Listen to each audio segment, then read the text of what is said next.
سارے عالم کا رہبر مدینے میں ہے، سارے نبیوں کا افسر مدینے میں ہے، سارے ولیوں میں اول مدینے میں ہے، عرش اعظم کا بارڈر مدینے میں ہے، سارے عالم کو جس سے ہدایت ملی، ایسے پاور کا ٹاور مدینے میں ہے، ایسے پاور کا ٹاور مدینے میں ہے، صدقہ دن رات بڑھتا ہے گھٹتا نہیں، دوستوں کتنا ڈالر مدینے میں ہے، دوستوں کتنا ڈالر مدینے میں ہے، اپلیکیشن عبداللہ ڈالے نہ کیوں، بخشوانے کا دفتر مدینے میں ہے، بخشوانے کا دفتر مدینے میں ہے، پی کے جس کو دعائیں قبول ہو رہی، وہ حسین جام واٹر مدینے میں ہے۔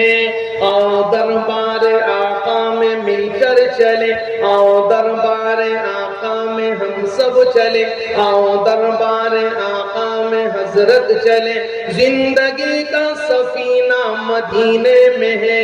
زندگی کا قرینہ مدینے میں ہے، سارے عالم کا رہبر مدینے میں ہے، سارے نبیوں کا افسر مدینے میں ہے، سارے ولیوں میں اول مدینے میں ہے، عرش اعظم کا بارڈر مدینے میں ہے، سارے عالم کو جس سے ہدایت ملی، ایسے پاور کا ٹاور مدینے میں ہے، ایسے پاور کا ٹاور مدینے میں ہے، صدقہ دن رات بڑھتا ہے گھٹتا نہیں، دوستوں کتنا ڈالر مدینے میں ہے، دوستوں کتنا ڈالر مدینے میں ہے، اپلیکیشن گنہگار ڈالے نہ کیوں، بخشوانے کا دفتر مدینے میں ہے، پی کے جس کو دعائیں قبول ہو رہی، وہ حسین جام واٹر مدینے میں ہے، آؤ دربار آقا میں مسکر چلے،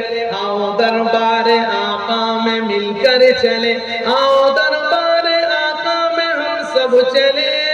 زندگی کا سفینہ مدینے میں ہے، زندگی کا قرینہ مدینے میں ہے۔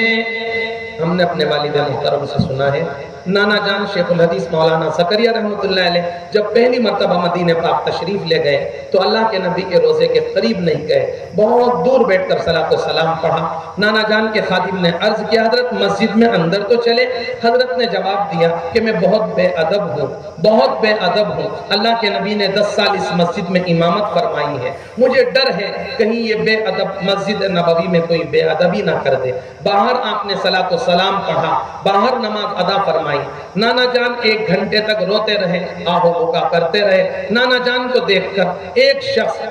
جو برابر سے گزر رہا تھا دیکھ کر رک گیا اور وہ یہ سمجھا یہ کوئی بھیکاری ہے، انٹرنیشنل فقیر ہے، یہاں بھیک مانگنے آیا ہے۔ اس نے نانا جان کی جھولی میں 1 ریال ڈالا۔ نانا جان کے خادم نے اس شخص سے کہا، او بابا، جس کو تو بھیکاری سمجھ کے 1 ریال دے کر جا رہا ہے، یہ ایشیا کا سب سے بڑا محدث اعظم ہے، جیسے تجھ کو 1 سے 10 تک گنتی یاد ہے، اس اللہ کے ولی کو، نبی کے سچے عاشق کو بخاری شریف کی حدیث یاد ہے، یہ بھیکاری نہیں ہے، تو بھیکاری سمجھ کے ریال دے کر جا رہا ہے۔ نانا جان نے اپنے خادم کو روکا اور فرمایا، ارے بے وقوف، خاموش ہو جا، آج کا دن تو بڑا مبارک دن ہے، کسی نے تو مجھ کو بھیکاری سمجھا، یہ دیکھ کس کے در کا بھیکاری سمجھ رہا ہے، یہ دیکھ کس کے در کا بھیکاری سمجھ رہا ہے۔ پھر نانا جان نے ریال اٹھا کر دعا مانگی، اے اللہ تیرا ایک بندہ تیرے اس ناپاک بندے کو تیرے حبیب کے در اقدس کا بھیکاری سمجھ کر 1 ریال دے کر گیا ہے، اے اللہ اس ریال کی لاج رکھ کر آج میرے ماں باپ کی، میری بیٹیوں کی، میرے اساتذہ مشائخ کی مغفرت فرما دے،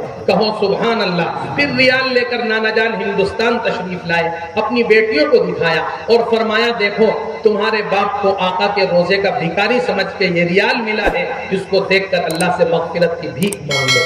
جھنڈے والی غلامی قابل قبول نہیں، حقیقی غلامی قابل قبول ہے۔ اللہ جھنڈے والی غلامی سے بچائے، دھندے والی غلامی سے بچائے، حقیقی غلامی ہم سب کو نصیب فرمائے۔ اب حضرت کی دعا ہوگی، وآخر دعوانا الحمدللہ رب العالمین۔